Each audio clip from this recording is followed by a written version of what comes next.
Top 30 starting pitchers. This is a lot. It's a lot, but banger of an episode. I'm so ready. Banger. It's such a banger, Jack. Peter, just baseball show for Thursday, March 9th. We are talking to you after day 2 of the WBC. We were recording before day 2 of the WBC gets rolling. Day 1 was interesting, to say the least. You stayed up until 11. I, watched all the highlights and everything. And then I hopped on Twitter.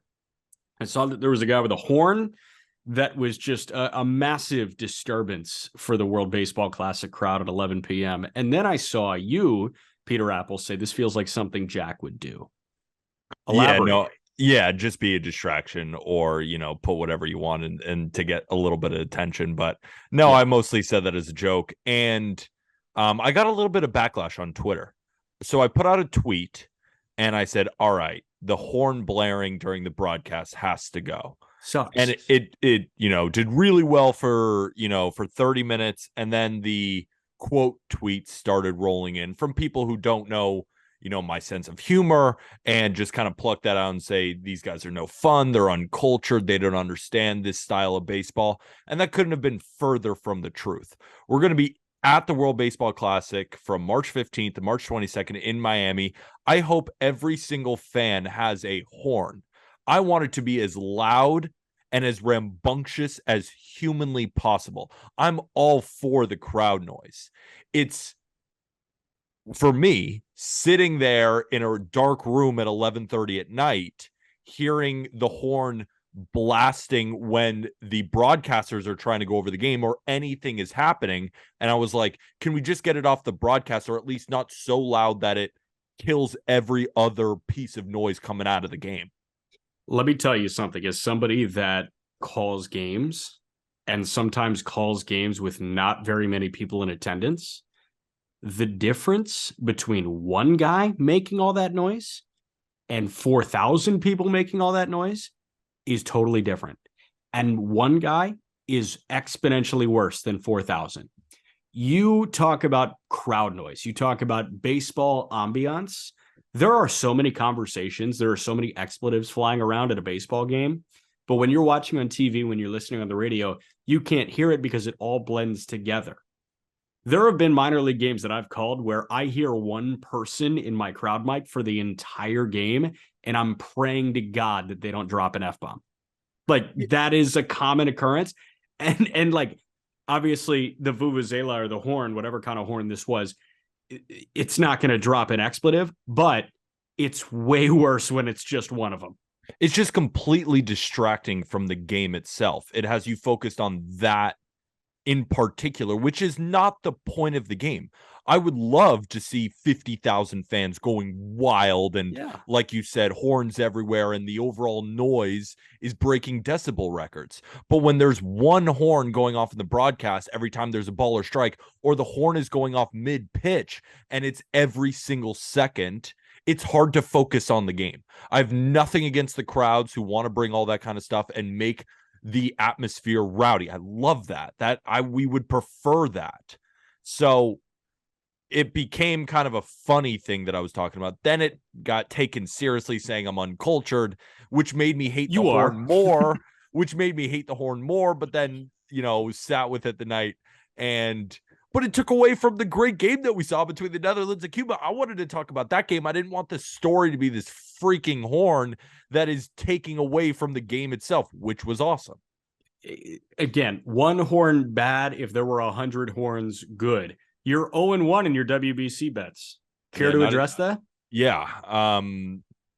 Very upsetting. I had the over, and it was based on Luis Robert, Yohan Moncada, Xander Bogaerts for the Netherlands, Jonathan Scope, so many major league hitters in these lineups, and guys who've pitched in the MPB, guys who've pitched in the Mexican League, just a different level of competition. It's like a mid-major facing a Power 5 team in college baseball, like an LSU facing a Lipscomb. It's just a different level of competition. So I was thinking those big-time bats would come to play. They unfortunately did not. But what was hell about betting on the over, and this is what I love, but I didn't realize that I didn't really think it was going to happen mid-game is that every fly ball that's hit from both the Netherlands and Cuba, they pimp it almost no matter what. So I'm standing up in my seat ready for a home run just for it to be a fly ball to center field. Right. No, but overall, yeah, that was a bad pick. The game ended 4-2, definitely under the total of 8 runs. The pitcher for Cuba, Yariel Rodriguez, was crazy. Great slider up to 97, was really just a reliever in the MPB, and then pitched 4 really solid innings against a very good Netherlands lineup. I just thought it was hilarious, and I knew that the over was cooked almost in the first inning with a double play ball with bases loaded in the top of the first. That's normally a telltale sign that things aren't going to go your way. And then following it up with strikeouts from the best hitters on the Netherlands, like Xander Bogaerts, Luis Robert, Yohan Moncada. They didn't look like they were even wanting to play. So, yeah, the first game, I liked the game itself, but the horn mixed with losing a bet, it was an eventful first day of the WBC for me. The beauty of it is we get to do it for 14 straight days, and we'll be in Miami, so you'll be able to sweat those things out in person, which is even better. Baseball is back, baby. Second thing of 3 before we jump into top 30 starting pitchers. This from Complex. A Hawaiian man who refers to himself as Dolphin Dave has landed himself in hot water with wildlife officials for allegedly harassing a humpback whale and a family of dolphins while snorkeling. If you call yourself Dolphin Dave, you shouldn't be in hot water for fucking with dolphins, right? Shouldn't you be like pro dolphin? Sometimes I don't have a reaction to some things that you say on the show. Here's the thing. Apparently he got so close to the humpback whale that he could like reach out and touch its fin. That's frightening for me, but I guess not for a guy named Dolphin Dave. Have you ever been whale watching? Yeah. Whales are way bigger than you might even think they are. Way bigger. Way bigger. I don't want to swim next to that thing. They are they look like the Empire State Building swimming underwater. Like they are enormous. Okay. So natural follow-up. You're probably terrified to get that close to a humpback whale, right? Obviously. How many beers before you turn into Dolphin Dave? Like 50? 50? I don't think I can ever do it. Yeah, I don't think. Yeah, there's an ounce of liquor that could make me dive in and want to be Dolphin Dave and screwing on with dolphins, because dolphins are smart as shit too. They're so smart, dude. Yeah, they probably know about Dolphin Dave. They're probably trolling him. They're probably smarter than Dolphin Dave. Also, if I'm not mistaken, the high-pitched like squealing that they do, like the dolphin sonar, I think, like the shows that you hear, like the clicking, you can't actually hear that. I've never swam with dolphins, so I don't know. But I think that is like just created by like After Effects to mimic like dolphin sonar. It's like a dog whistle. Like some people can't hear it. Like I don't think humans can hear dolphin sonar underwater. One more thing about Complex, not dolphins. Did you see the release of the new Jackie Robinson shoes by Nike? No. So cool. Are they sick? Okay. Sick. Look up Complex's Instagram and look at Jackie Robinson's new shoes. Has the 42. It has the clean Brooklyn Dodgers logo on it. It has seams in the back. As soon as they're released, I'm adding them to my shopping cart. They're the coolest shoes I've ever seen Nike put out. Okay. Ever seen Nike put out. I was blown away. I think they're awesome. That's baseball related. Thank you for getting us back to baseball. Last thing before top 30 starting pitchers. Tom Hamilton is the radio voice of the Cleveland Guardians. I love listening to Tom Hamilton because if you're ever looking for a one-liner that makes you say, "Huh," that's him. Last year, I want to say last spring, the Guardians were playing the Twins, and they got onto the conversation of Miguel Sano. And I know I've texted you and a couple others this clip before, but he's walking through like all the injuries for Minnesota, and then he goes, "And Miguel Sano, he's not injured, he's just fat." Like it's just a crazy line from a major league radio announcer. So today, there's the precedent for Tom Hamilton, who's a tremendous announcer, like really good at the play-by-play stuff, has as much juice as anybody. He's one of the best listens in Major League Baseball. I'm listening to the Guardians scrimmage Mexico. Jose Urquidy starts that game, and he is getting blasted, like homer from J-Ram, homer from Gabriel Arias. Like everything is being pelted, and the outs are loud. Like Rowdy Tellez made 2 diving plays at first on a hardline drive. Stephen Kwan hit 2 balls like over 100 miles an hour, I think. So Urquidy just stinks for like 3 innings. And new arm comes in, And the second guy in the booth with Tom Hamilton is saying, like, Urquidy, this was his third outing of the spring. I'm not sure if he was working on things. And Tom Hamilton interjects and goes, well, if he was working on some things, they weren't working. That's hilarious. That's ruthless, but I'm in. That is ruthless. And we need more of the complete honesty from broadcasters. We need sometimes the broadcasters to say this guy sucks at a current moment. Like, it can't all be sunshine and roses. Like, when you're broadcasting, would you say it's normally sunshine and roses, or do you ever dive into the, hey, this guy swings at a slider every single at bat, like he can't hit? Well, it's always, and note who he's saying it about. He's saying it about Jose Urquidy, who is not, checks notes, a Cleveland Guardian. It's all sunshine and rainbows about the team that pays you all the time. Is it? Yeah. I mean, like, you'll hear about it if it's not like that type of thing. So if you hold yourself to a really high journalistic standard, then sure, you may be critical. And like, listen, if it's bad baseball, like, you got to talk about the bad baseball. The job is to like talk about what's in front of you. But for the most part, it is the silver linings and sunshine and rainbows about the team that you are employed by, but with a teensy bit of a critical eye.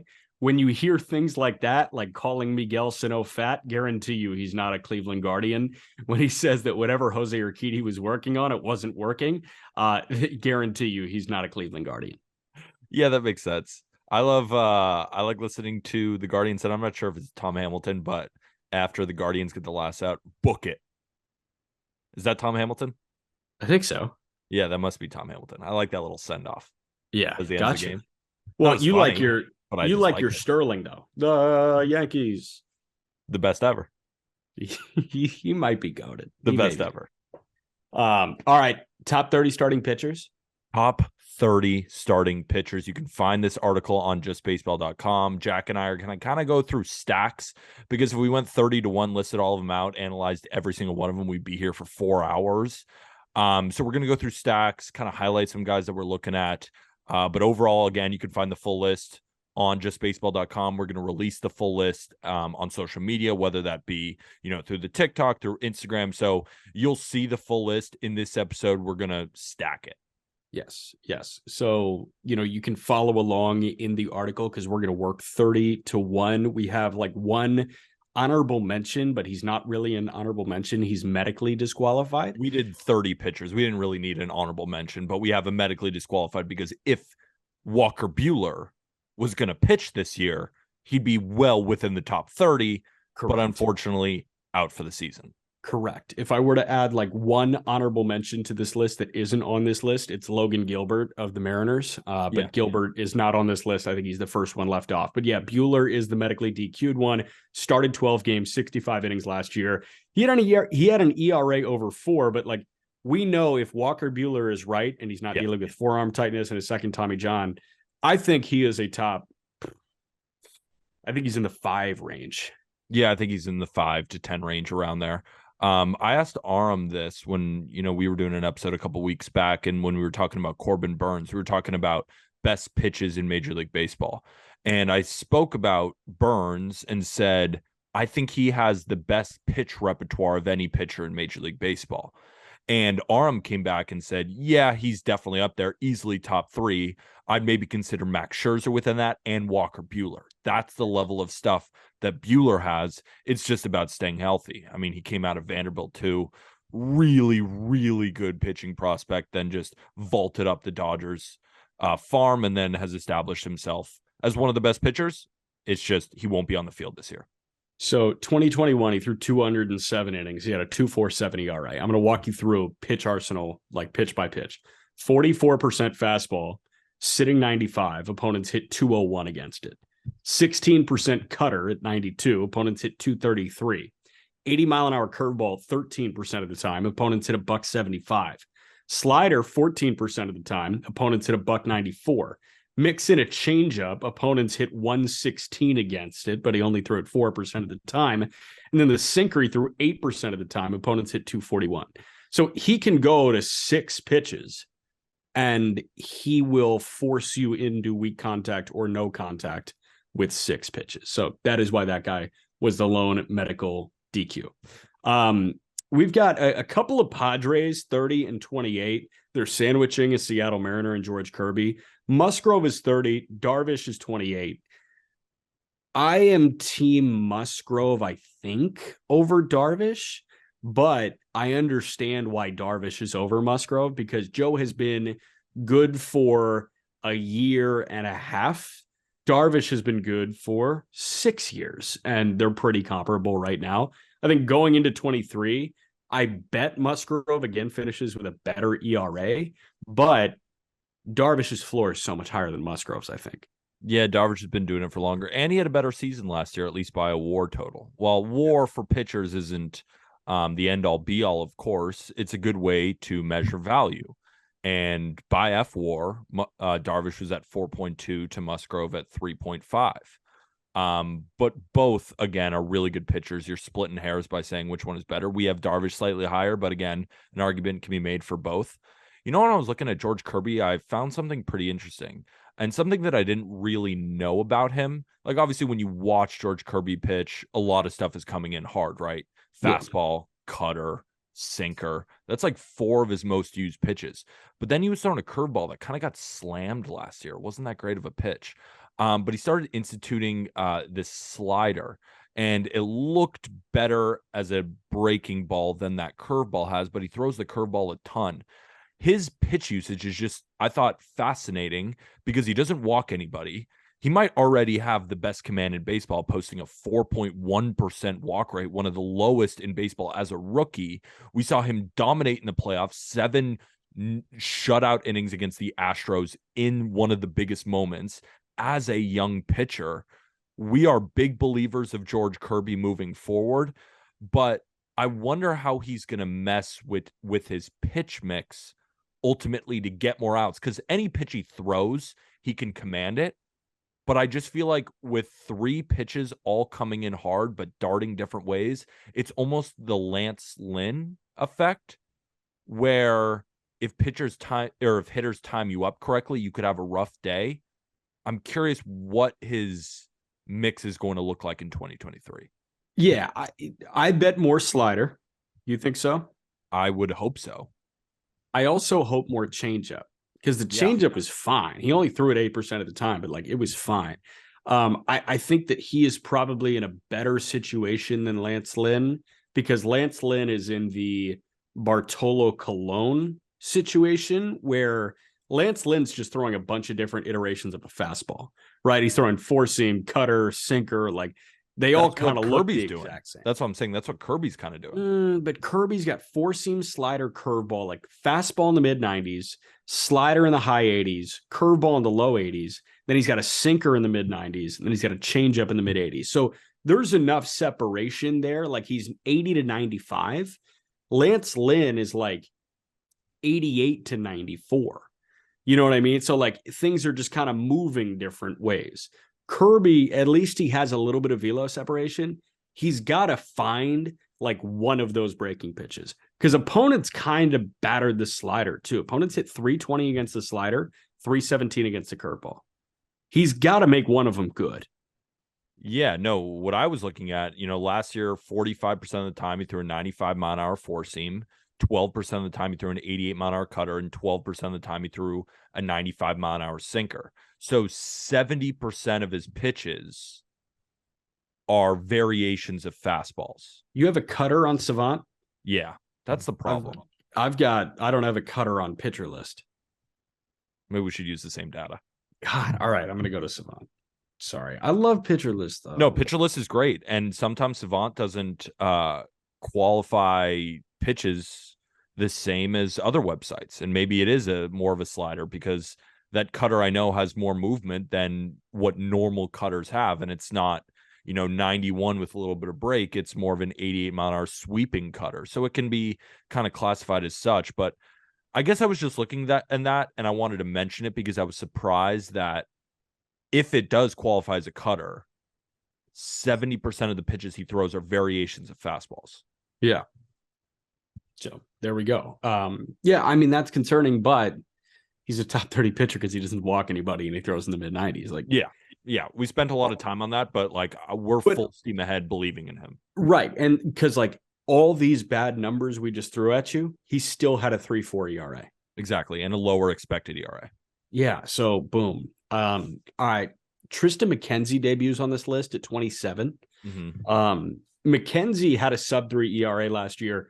The thing that struck me there, I think everybody knew that he could be a sub-3 ERA guy. I think everybody knew that he could be an 190, 200 strikeout guy. He punched out 190 last year, and his whip was under 1. The thing that really struck me, the guy threw 191 innings. Like, all of a sudden, McKenzie is durable and he can go 7 innings in a start. That's really impressive. And like, that's a thing that I think everybody was hoping he'd unlock. Didn't know if he would. And all of a sudden he has. And that's why he's top 30. 2.96 ERA and 191 innings. What I really liked about McKenzie is his fastball was always good. He gets a lot of extension on it, and it's decently high spin for a fastball coming in at around 91 miles an hour. But with the spin and the extension, it definitely looks harder than that. But he was much heavier on the fastball, almost 62% in 2021, down to 56% in 2022. Started using the slider and the curveball more. And the curveball, I still think, is one of the best pitches in baseball, held opponents to a 120 batting average against. Those 3 pitches, he has 3 extremely strong ones. And if you look at the plots about where he's throwing it, if you look at like his location, the curveball is always down in the zone. The fastball is more often than not located up in the zone, and the slider he can kind of put wherever he wants. So he's filling up quadrants with 3 different really good pitches. As long as he stays healthy, which is of course the concern with a guy like McKenzie, because he looks like he weighs 160 pounds soaking wet, even though he's 6'4". Will he stay healthy? Actually, 6'5", listed at 165 pounds. If he stays healthy, these 3 pitches play. I know it's 91, but I'm telling you, I bet you in the box, if you ask other hitters, it feels like 95. And then when you mix that with that slider and that curveball, he's got a bright future ahead of him. He's only 25 years old. So he was, you mentioned 56% fastball, 22% curveball, and opponents hit a $120 against it with a 203 slug. Do you think he can throw the curveball more? He should. And he did last year. He throws it more every year. Yeah. He also threw 25 changeups in 2021, and it just like got annihilated. Yeah. Shelved it. Just scrap it. Yeah. Yeah. Just stick with those good 3. enough That's all you without need. it. There's the velo dip, right? You were talking about with Kirby a little bit. I mean, McKenzie's got it. 92.5 miles an hour on the fastball last year, 87 and 79. So when you have that difference between 79 and 93, that's what you need. And then something in the middle to throw off both of them. I think it's great. I think he's going to start throwing the fastball a little bit less, institute those 2 breakers more. Should have another really, really great season. Yeah. Kershaw is 25. Can't keep Kershaw off this list. I know that he threw fewer than 130 innings, but Clayton Kershaw had a 2.28 ERA and 126 in the third. When he's on the mound, he's figured out a way to overcome Father Time. And it's not by gassing everybody up with a mid-90s fastball like he could do in his late 20s. He's aging. I don't think it's a hot take to say that he's aging more poorly than a Verlander or a Scherzer, because he is. Like, he's not available as much as a Verlander or a Scherzer. The fastball hasn't survived the aging process. He sat 90.8 miles an hour with his 4-seamer last year. But he's figuring out a way to use that arsenal that is a Hall of Fame and a first ballot Hall of Fame arsenal to still get outs with diminished stuff. And that, my friends, is the mark of the greatest pitcher of our generation. Yeah, with no back, he put up a 2.28 ERA. That's crazy. I bet if you asked most baseball fans who had a better ERA in 2022, Spencer Strider or Clayton Kershaw, most people would say Strider. Yeah. And Strider had a better advanced data, obviously, because he's throwing 100 and he's striking out 50 guys per 9 innings. Right. And he had a lower FIP, lower xERA, all that kind of stuff. We know that. That's why there are 27 outs in 9 innings, by the way. So you're saying that he's getting 50 strikeouts? So many drop third strikes. Oh, got it. Got it. Yeah. That's why they got Sean Murphy. No, but Kershaw still is one of the best pitchers in baseball. Like Strider threw 130-ish innings last year, 2.67 ERA. Kershaw, 130-ish innings, 2.28 ERA.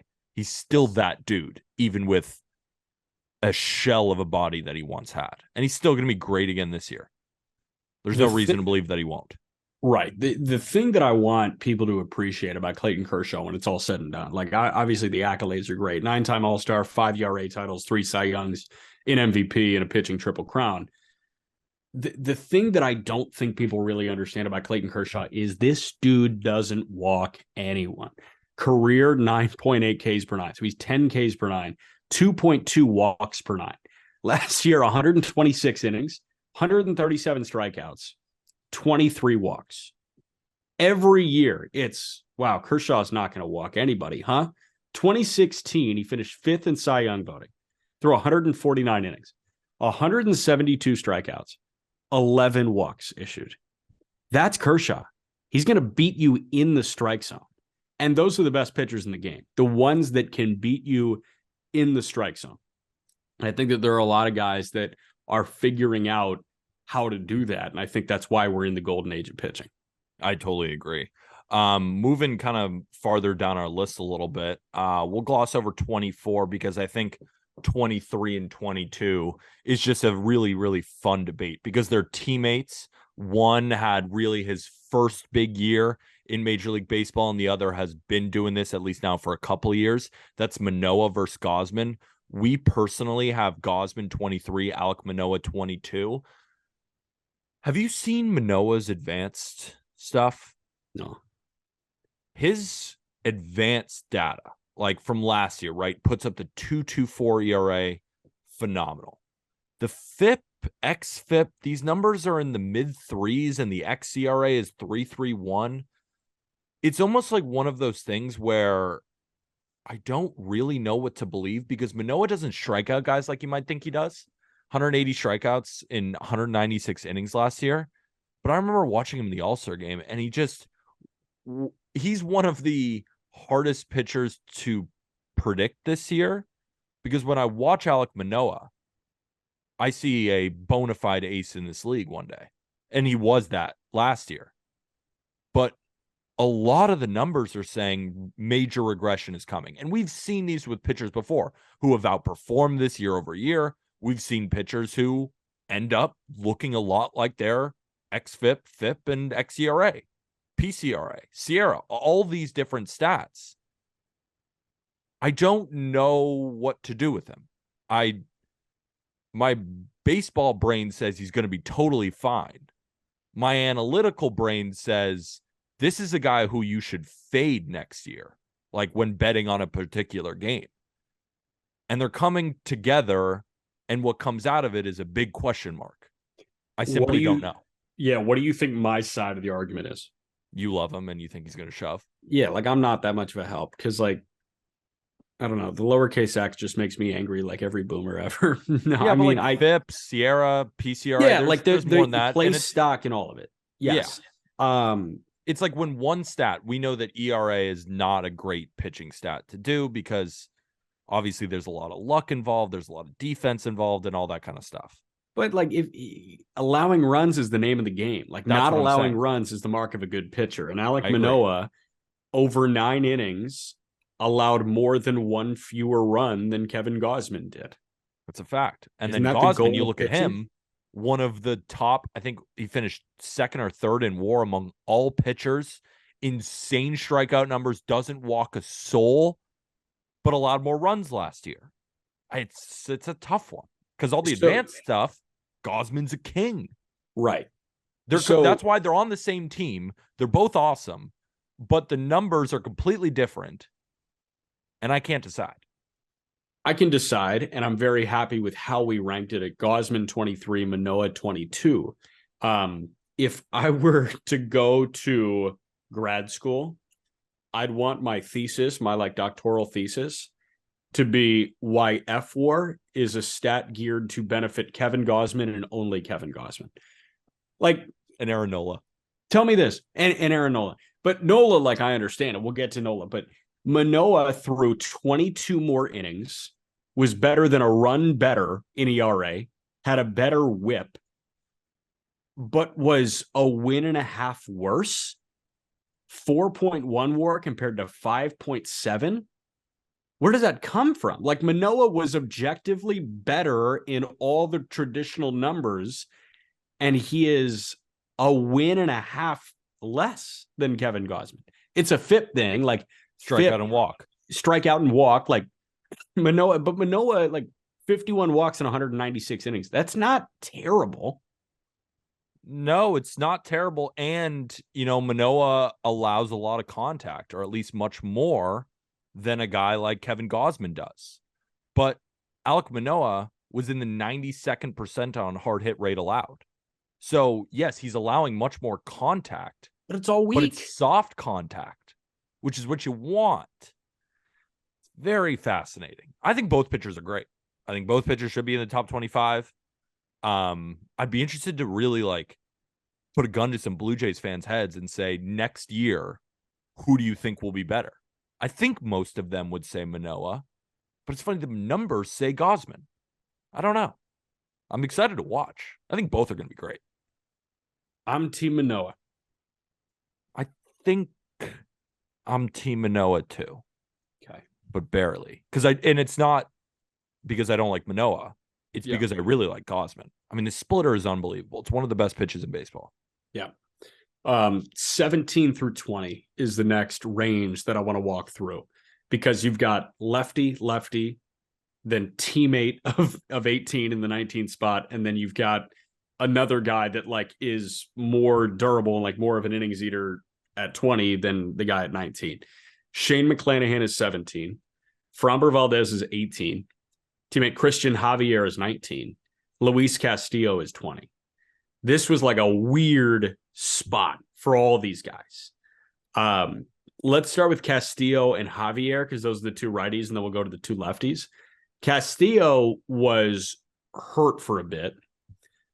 He made 25 starts. Javier made 25 starts. Javier made 5 appearances out of the bullpen.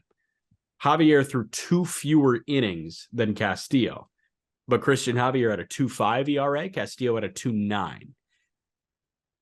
I think going into last postseason, if you were to hand the ball to one of these guys to say, hey, you got to start a game 7, answer would have been Luis Castillo without much thought. Now, I think without much thought, it's Christian Javier after starting a combined no-hitter in the World Series. But is that all it takes? Just that start, and now he's above him? Because I'm a Luis Castillo guy.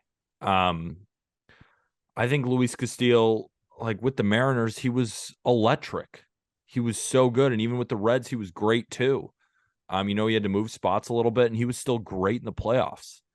I mean, Castillo's been there. He's done that a little bit longer. And I feel like we're just mounting Javier after that amazing postseason start. And you know me, I love a good postseason. I love it. I'm almost biased towards that way. And I love Javier. Now I do. I used to not. Now I literally am legally obligated to at this point. Yeah. But I would still take Castillo above him. I think Castillo's got a better bag. But again, it's razor thin. But I can't say that we'd say Javier is the guy in the playoffs without much thought after he had that postseason run. I can't say that. Right. So Fangraphs, this is my favorite. 2017 Fangraphs had Luis Castillo as the 10th overall prospect in the Reds organization, I think. They had his changeup at a 40 grade with a 45 future grade. Yeah. Luis Castillo's changeup. Still gonna miss. Yeah, I mean, tells you in Aram, I think Aram's the gold standard in terms of prospect grades. Aram will admit, sometimes you're just off like this. Everybody was off with Julio's run grade. Julio was a 40 runner around the industry, and then all of a sudden he's a threat for 30 bags at the major league level. So sometimes you're just wrong. Fangraphs was just wrong about Luis Castillo. Almost identical sample, like I mentioned. Castillo threw an inning and 2/3 more than Javier, but Javier was half a run better, 2.54 compared to 2.99, and he also struck out nearly 30 more guys, 194 punch outs for Javier compared to 167 for Castillo. Now, Castillo's thing is, when I'm not punching you out, I'm getting contact on the ground. Javier's thing is, you're going to swing and miss at 2 pitches. Like I can do this when a fastball is coming. I can do this when a slider is coming, and you're not going to hit either of them. But there's not a level to you that says I need to see it again before I put him over a guy like Luis Castillo. I already saw it as a swingman, dude. Like, I don't know. How bought in Aram and I were, and, so many other people around just baseball to Christian Javier. And like last year only got me more bought in. So I think that while you were unfairly negative towards Javier, I was probably unfairly positive, and I still may be unfairly positive. But I do think that this is a top 20 arm in baseball. No, I agree. I thought we were just talking about Castillo versus Javier.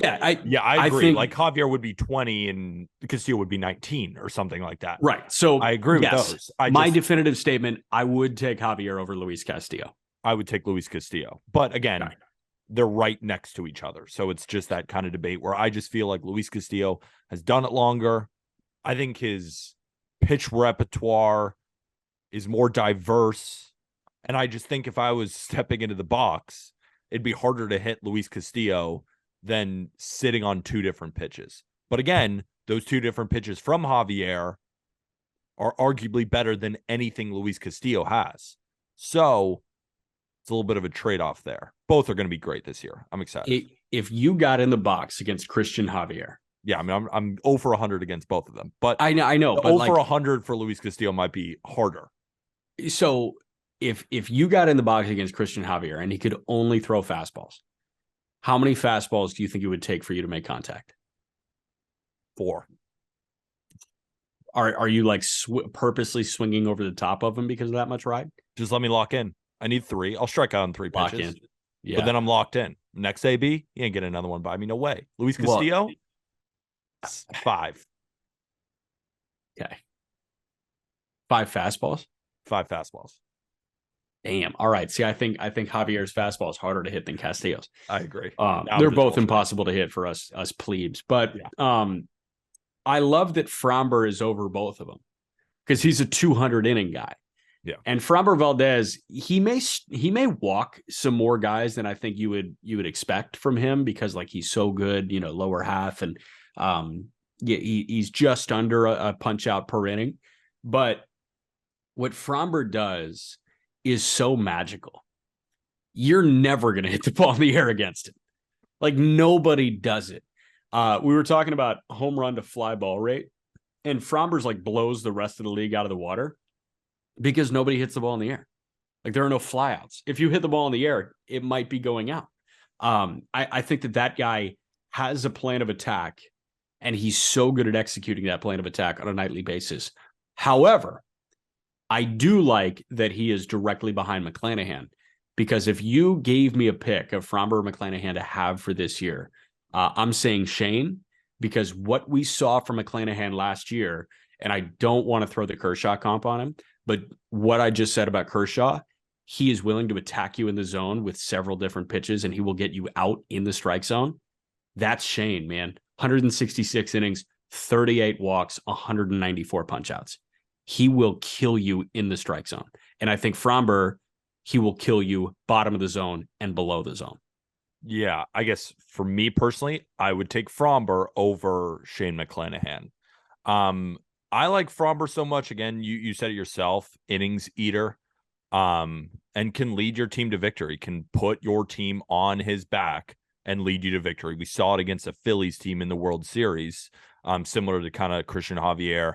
We saw Framber kind of be I called him the ace of this Astro staff even when Verlander was pitching in the playoffs, because I thought when Framber was pitching, they'd win every game. He has a sinker that he can throw to lefties and righties. He throws it mostly to righties because he faces a lot of righties, and guys can't really hit it. He has a curveball that he throws to righties as well that we saw in the playoffs and we saw during the regular season. Huge swing and miss, huge amounts of spin, really hard to hit. But he has a pitch against lefties that he throws this cutter that's kind of like more of a slider-ish thing because it's at 83 miles an hour, and lefties just can't hit it either. So he has multiple pitches that he can go to every side of the plate. And Shane McClanahan, I guess I'm still waiting for that 200 inning season, that 190 inning season, even something Everybody like is. That's what we're waiting for. From a pure stuff perspective, Shane McClanahan's stuff is more powerful, probably on a pitch-to-pitch basis. Shane McClanahan is a better pitcher. But if we're ranking for 2023, something I'm the most confident in, it's that Framber's going to give me 200 more innings at an ERA between 2.8 and 3 with plenty of strikeouts. Like, I can bank on that over what I'm going to get from McClanahan. Because if McClanahan throws 200, it could be even better than Framber. But I think a bet on that, you would bet on Framber over McClanahan. That's why I'm going Framber. Yeah, by innings, I would certainly bet on Framber over McClanahan because Framber has proven durability. And if you're 5'11", 240, you better be durable. And like he is. That guy's physique exudes durability. That dude's shoulders are like the craziest thing. Like just watching him throw and like seeing the view of his back, I'm like, wow, that guy rose. He deadlifts. Yeah, man, like I totally hear you on all of this. I also am probably leaning McClanahan, and these are like my two favorite pitchers in the game, but I think I lean McClanahan because he's 4 years younger than Valdez. So if it's a toss-up, I'm going to take the guy that, you know, is a tour of undergraduate, you know, university younger than Framber Valdez. I think it boils down to upside versus higher floor. And I think I'm willing to bet on the higher floor of Framber other than the upside. But with that said, I would take McClanahan over Castillo and Javier. So I agree with the rankings. I would just flip-flop them. Again, splitting hairs. But that's where I feel like the competition is fun and why we are in the golden age of pitching, because we're talking about just aces here and we haven't even gotten to the top 15. Right. So now we jump into the top 15, and 15 is Julio Urias, who finished 15th or finished second in NL Cy Young voting. He finished 15th in our top 30 starting pitcher rankings. After the start to the spring that we've seen from Julio, this feels low, but we can't make sweeping claims about spring training. And everybody in front of him is like a horse, or they do something that's so exceptional it's impossible to deny. Julio Urias, if he throws 200 innings this year, I'm ready to make him a definitive top 10 pitcher in the game. Yeah, here's my biggest gripe with the entire list. Julio should be top 10 or at least 11 when we look at our rankings. Yeah. I think he is the second best lefty in baseball in that range. And I just think it's like we are holding him accountable for not throwing 200 innings because that's what we expect from a guy of this caliber. But it's not like he's ever asking to come out. The starts are still there. 32 starts, 31 starts the past 2 seasons. So it's not like he's getting injured. It's the Dodgers trying to keep him healthy for a postseason run with the best bullpen in baseball. So they only need 5 from him. But we shouldn't take that away from Urias because that's the Dodgers' decision. If Julio Urias was on the Marlins, he'd be throwing 200 innings, and the ERA and all the advanced numbers, they wouldn't look that much different either. I truly believe that. I truly believe he has some of the best stuff in all of baseball. And similar to kind of McKenzie, that high fastball in the zone, high spin. It's not super fast, but it just gets on you quick. The looping curveball, which looks like Kershaw, Fernando Venezuela, that kind of curveball. I just think that of pitchers in our game, there are not many better than Urias. It's just the Dodgers' decision to not put him out there that long, which I don't think we should hurt him for that because we saw him throw 185 innings in 2021 to a 2.96. Yes. Like they just lowered his innings because they needed him for the postseason, and which is he's always great in it. So that's my issue with our list. I feel like we are docking him for something that he literally can't control. I was on your side with that. I think that he is the best left-handed arm in the National League. We've got Fried at 11. I think Max Fried's really good. I think Julio's better. I do too. But we have Fried at 11 and Julio at 15. And then we were outnumbered. And for reference, Strider 12, Nola 13, Bieber 14. Those are the 3 in between them. Strider is high, we know, But when you punch out 14 per 9 in 130 innings in your rookie year, you're going to be really high on this list. Strider's so freaking good. Nola is a 205 inning guy, and Bieber is a 200 inning guy. So Urias, like the gripe with him not, going too deep into games, that's quelled by Bieber and Nola. And whatever like amazing stuff Urias has coming out of his left arm, Strider has better stuff coming out of his right arm. That's the difference between Fried and Urias. So like I can't have any qualms with that. Honestly, I wouldn't be phased if we straight up flipped in this list and went Fried 15, Urias 11. I would put Strider at 15. You got to see him do it again. I just got to see him do it again. This guy's thrown 130 innings in it, but it was so. That's the thing that struck out 200 guys in 130. That's the thing that I keep like going back on. I think he's the hardest pitcher to rank in anything because these 130 innings, you could argue, were the best 130 innings in baseball last year. The best. It was that good. You don't find a guy striking out guys like this. You don't find a guy who's got an xERA at 1.8, FIPS at 1.8, and ERA is 2.67. And like every single outing, you watch him every fifth day for the Braves, he is as dominant as anyone in the game. But he's thrown 130 innings in his career.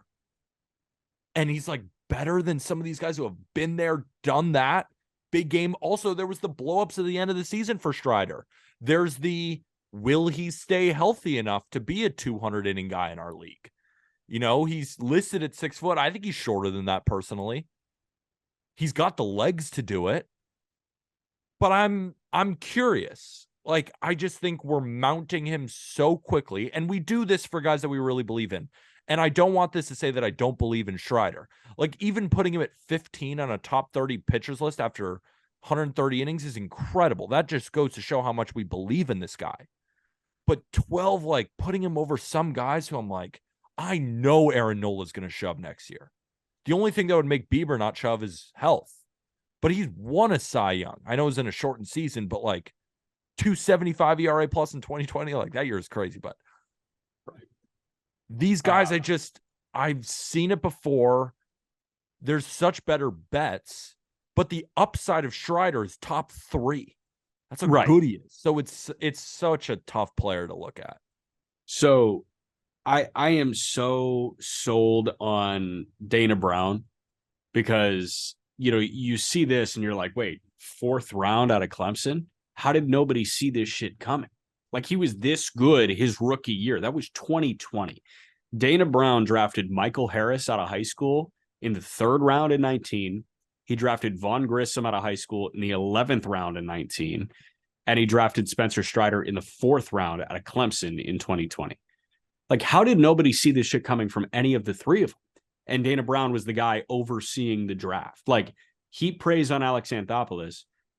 You got to know that Dana Brown's kind of a G because he drafted exceptionally well for the Braves when he was in charge of that. It's going to go down as one of the better drafts. I mean, that stretch, man, that stretch, Harris and Grissom in 19, Strider in 20 is crazy. Crazy. And all of them young, all of them not first rounders. Like, oh, congrats. You had a top 5 pick 3 years running and you got 3 really good players. Like, these are 3rd, 4th rounder. Great. Unbelievable. Astros now, right? Astros GM. Unbelievable. Of course. They're going to be so good forever. I know. All right. We jump to the top 10 now. Garrett Cole's at 10. And if that feels low, Dylan Cease is at 9, and his new teammate, Carlos Rodon, is at 8. So we think the guy that is a better pitcher than Garrett Cole on his own team is going to be the 2, because Cole is like obviously going to be the opening day starter. He's paid to be the opening day starter. He's been with the Yankees. He's proven successful with the Yankees. Cole is like the 1 in the Yankee rotation, but I think if Brian Cashman did anything this offseason, it was retain the captain. Well, retain the new captain and officially solidify that you have co-aces. Yeah. And Garrett Cole is an ace in our league. And as a Yankee fan, I have been upset with Garrett Cole in the past. And the game that still will forever sit in my mind because it crushed me was that wild card game against the Boston Red Sox, where he gave up a crooked number and we lost in a game where I thought we were definitely going to win after he signed that enormous contract. But what he did was he turned in an excellent postseason this time around, which I was very happy to see. But the fact is, he was second in home runs allowed in Major League Baseball. Second. Gave up 33 home runs. Now, you could go look at the advanced stats, and they'll say, terrible home run to fly ball luck. FIP was much better. Should totally normalize. But here's the thing about Garrett Cole's pitching style. He throws that 100-mile-an-hour fastball middle to the upper part of the zone. If you are able to sit on it, it is a home run inducing pitch. Yes. That is a pitch that doesn't come into the zone and it's going to start allowing soft contact. That's for his other pitches, and he can do that. But the problem is it's a location thing, and he is prone to giving up home runs. That is just a fact. And it's hard when you go into a game against a team with power bats, knowing in the playoffs that one swing of the bat can make all the difference. The other guys on this list just straight up don't have that problem. So the reason I was the one who said, yes, we should put Rodon above Cole. We should put Cole at 10. I wouldn't mind putting Arias over Cole. I understand the advanced numbers when they say this should all regress. Yeah. But from what I've seen, and I watch him every fifth day, he is an ace in our league. He racks up strikeouts. He is dependable, 200 innings. Love him. Should be in the top 10, 11 pitchers. But one game, he still makes me nervous. Whilst most of the pitchers on this top 10 wouldn't make me nervous at all. That's why I put him at 10. Because in those one games, like in those situations where it's high stress every pitch, the home run is a blow, like a massive blow, versus over the course of a regular season, a solo homer in the fourth inning doesn't hurt. Like, obviously you don't want to allow home runs, but you'd much rather your pitcher allow a solo homer than 3 hits and 1 run comes in, right? Because it's like, it's 1 hit, it's 1 good swing, move on. Of pitchers to allow 30 or more home runs, Cole is like so far and away the best. There were 5 guys that allowed 30 or more home runs last year. German Marquez, Marco Gonzalez, Robbie Ray, Garrett Cole, Josiah Gray. Cole is different than that group, but that's the way Cole pitches. That's kind of the way McClanahan pitches. Some guys are geared to allow home runs, but if they don't allow anything else, that's when they are world class. And Cole has always allowed some home runs. Last year more so than any other time. Yeah, like I just found it interesting. Like 3.5 ERA in this day and age is not what it was like even a few years ago. Like you said, we're in the age of pitchers. Like there were 19 guys who had an ERA below 3 last year. Garrett Cole put up a 3.50 ERA. That was 30th in Major League Baseball last year. Yeah. 30th. Like he had the same WAR last year as Merrill Kelly. But he was one of how many to throw 200 innings? Only right? a 5. few. And that's why he has to be 10, because he's been better than this before. We expect those numbers to regress. But I'm just saying, I don't think they're going to regress to the level that the numbers are saying they will. I think this is his problem. And it's going to continue to be a problem. I hope I'm proved wrong. I hope this is the dumbest thing I've ever said into a mic, and it was just a weird blip of a year. But it's hard not to when you watch him every fifth day and you're seeing the same mistakes repeated, because that's who he is. It's not necessarily a mistake when it's 100 at the top of the zone, but for some reason, guys just barrel it up. Yeah. He was one of 8 guys to throw 200 or more innings last year. So we'll see what Cole looks like. We'll also see what Rodon looks like. Because if Rodon goes 200 innings, I still think he's a 3 ERA. I bet Rodon, if they threw equal innings this coming year, Rodon has a better ERA. But they probably have very similar number of strikeouts. Cole may have the edge there. And Rodon, I don't know. That's a really hard debate. And I think that we should revisit it almost monthly. Hey, who's the true number one for the New York Yankees? Yeah, I mean, I would say that, Rodon has been objectively better over the last 2 seasons than Garrett Cole has. And I think that Rodon's 97-mile-an-hour heater with the slider are 2 better pitches than Cole can come at people with. Cole has a better bag, and you could argue maybe better command. But the reality is that Rodon over the past 2 years has been much better at limiting runs. And in one game win all, the tenacity that Rodon has on the mound, that just the X-dog in him, the snarl, you know what I'm saying when you hear it. He's got it. I love what he's saying about coming to New York and everything like that.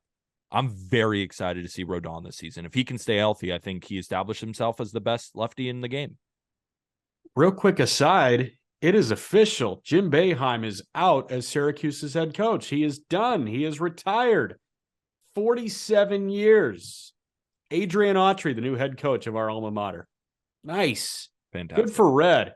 Red Autry is going to get a shot. Red Autry is a very respected coach, long-time lead assistant under Jim Boeheim. So they keep it in the Orange family. There will not be a Rick Pitino or a Nate Oates coming to Syracuse, but wow, the Jim Boeheim era is over in Syracuse. Awesome. Interesting. All right, back to the list. Shohei Ohtani is number 7. And I want to stick on Ohtani for a minute because we talk about how good of a hitter and pitcher he is. Hey, he's Shohei Ohtani. He's one of one. He's legitimately the 7th best pitcher in Major League Baseball. Yeah, it might even be better. Right, a 2.33 ERA in 166 innings. That's better than the year that Rodon had. That's better than the year that Max Fried had. If Carlos Rodon hit 30 pumps, he's Shohei Ohtani. That's crazy to me. Yeah, he throws 7 different pitches. Sweeper, 4-seam, split, cutter, curveball, sinker, slider. He's amazing. He is simply amazing. There's nothing else to say about Ohtani other than we are witnessing the most talented baseball player of all time. That's what we are witnessing. Because Shohei Ohtani throws 98 miles an hour, routinely touching triple digits. He might have the best slider in baseball from a starting pitcher. He has one of the best split fingers in the game. Opponents only hit 126 against it. The cutter, guys had some success. The good thing about Shohei is that's one of 7 pitches. He'll probably just shelve it next season because he's why? But he just institutes these new pitches. Did you see at the end of the year, he was just throwing this 100-mile-an-hour sinker? I mean, it's tracked at 97, but I saw that thing diving at 100. He just did that for fun. This is not normal. This is not normal, what we are witnessing here. He is one of the best hitters in baseball, but he's a better pitcher. Pitch for pitch, he's top 4. He might win the Cy Young next year. I know. It's amazing what we're seeing. He was, I think, a 4-win hitter, 3.5-ish as a DH, 5.6 WAR as a pitcher. So, Judge, all-time season, 11.5 wins.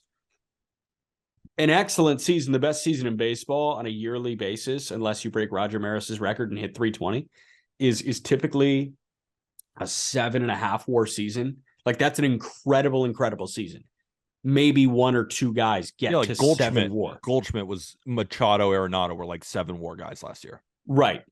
Ohtani's 8 every year because he's a 5.5 win pitcher and he's a 3.5 win hitter. Without defense, which dampers the WAR total too. So playing in the DH role, he doesn't get anything from defense, but instead he gets it from pitching, and he's one of the best in the game. Crazy. Incredible. He's just incredible. And he's fast. Did you know that? Yes, I did know that he was fast. All right, 2 more stacks that I want to go over, 4 and 5 and 1 and 2. And we're not going to spoil 1 and 2. Hell, we don't even have to spoil 4 and 5. Just go look at the article, justbaseball.com. It is linked in the episode description. Verlander and Scherzer. We can't do that to the people. They gotta hear. Fine. Yeah. Verlander's 4, Scherzer is 5. But 2 New York Mets are 4 and 5. I'm pro Verlander over Scherzer because of what he just did in 2022. Like, Scherzer's been great. Scherzer's a first ballot Hall of Famer. So is Justin Verlander. What did you do last year? Scherzer, a 2.29 ERA in 145 innings. That's incredible. But Justin Verlander was a Cy Young winner, and he had a 1.75 ERA in 175 innings. Maybe the most impressive thing, this motherfucker had a 0.83 whip. Walks and hits per innings pitched. Well under 1. The way I looked at the top 5 is that 1A, 1B, 1C, 1D, 1E. Because I really think this is the top 5. And we could just go over our top 5 right now and just kind of talk about it as a big grouping. Sandy at 1, DeGrom 2, Burns 3, Verlander 4, Max Scherzer 5. Let's just get it out in the open. Like, these 5, however you want to rank them, you are correct. But I think 1 to 5, it has to be these 5, and then you get to everybody else. Max Scherzer, it's a tale as old as time. He is going to give you one of the best seasons in Major League Baseball until he drops dead. Justin Verlander is our modern day Roger Clemens. Yeah. Leo Morgenstern's putting out an article of milestones that can be hit in 2023. Justin Verlander is going for 10 top 5 finishes in Cy Young voting. Only Roger Clemens has that. Now, the voting changed in 2010, so obviously it doesn't include all pitchers all time, but that just goes to show the level of where Verlander's at. Corbin Burns is number 1 in WAR over the past 2 seasons. So from a production, from a value standpoint, the past 2 years have been Corbin Burns, the best pitcher in baseball. Jacob DeGrom, pitch for pitch, is the best pitcher I've ever seen in my entire life. Pitch for pitch. And I saw Pedro, saw Halladay. That's my era of pitching. Kershaw, Verlander. DeGrom's dominance at 102 with that 92-mile-an-hour slider is the most unhittable pitcher I've ever seen. But Sandy is the ultimate horse. The only guy who I can say I can bet my life on him throwing 200 innings with a low ERA and plenty of strikeouts. Yeah. And by win probability added, blows everybody out of the ballpark because he pitches every single inning that he's supposed to pitch. So what do you like better? What do you want to bank on? We rank Sandy 1 because if there's one bet of any pitcher in Major League Baseball this year, it's Sandy to throw 200 innings with an ERA below 3. That's the bet. You can poke holes in Burns because he's only done it once. You can poke holes in DeGrom because he's been injured.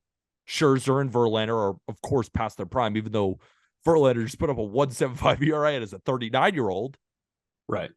But there's one bet, and that bet is Sandy, and I think that's why we have him at number 1.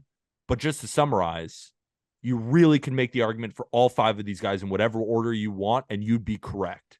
Because for me, it's 1A, 1B, 1C, 1D, 1E. That's how I view it. How quickly can you pull up the Prize Picks like ERA prop for Sandy for the season? Do you know it in 4 seconds?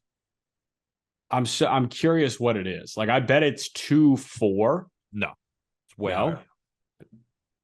Way higher. Sandy is 3.18. Oh my God, under. Yep. Oh my God, under. Yep. I would think about it if it was 2.5. Yeah, but the projection systems, like a lot of them, you know, the XER, like all those kind of advanced stuff, say he's going to regress. Don't care. Because he throws a lot of innings and there's a lot of data points. And of course that, you know, might happen. But yeah, I mean, I love the under. I think there's no reason he should go over this. Yeah. All right. There's anything else? Like, I know I kind of went through it. Like, how do you sit on this top 5? No, I'm with you. Yeah. I'm totally with you. Like, would you rank them in a different order? This top 5? Yeah. I would honestly think about Burns 5. I think Burns is like 2. Like, Yeah, I mean, I think I don't know. I default to all-time great. And I think that Verlander and Scherzer with Kershaw, like though that's the holy trinity of our pitching generation, right? Like those are the three first ballot Hall of Fame pitchers that are coming from us. I think like the longevity of Justin Verlander is something that I will never ever get over. Never. It's like LeBron. Yes, but somehow like he goes, through like these weird ebbs and flows in his career. So he, all right, 2.4 ERA in 2011, 1.75 ERA in 2022. Those are his two ERA titles. His two ERA titles came 12 years apart. Who does that? He won his first Cy Young in 2011.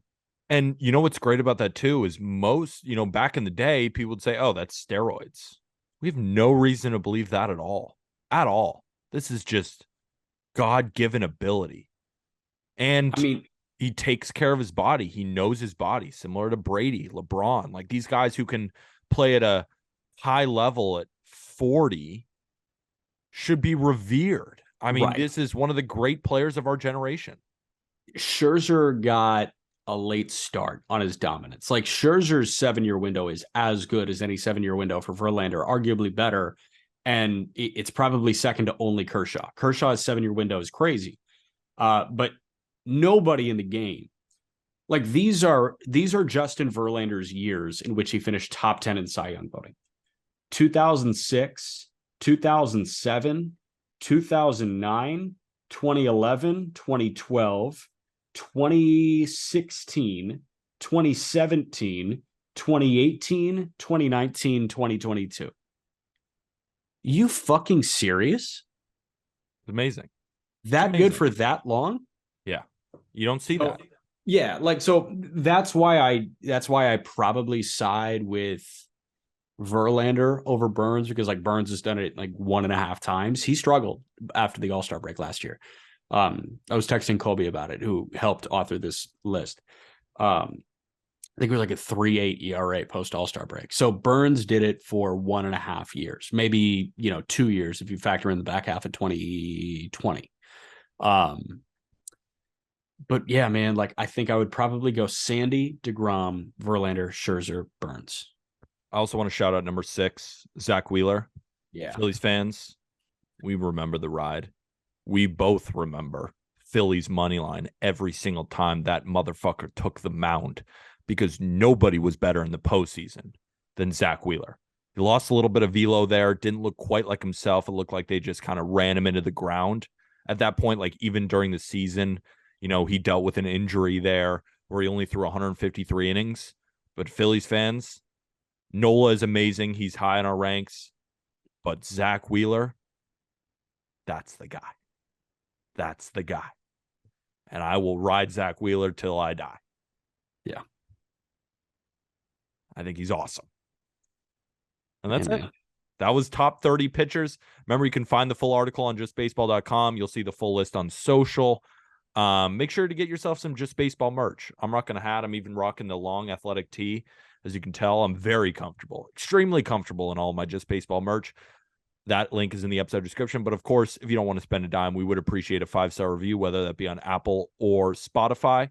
And if you enjoyed this watching on YouTube, hit us with a like, hit us with a comment, and hit that subscribe button. Comment who you think are your top 30 starting pitchers, maybe top 10, any of that variation.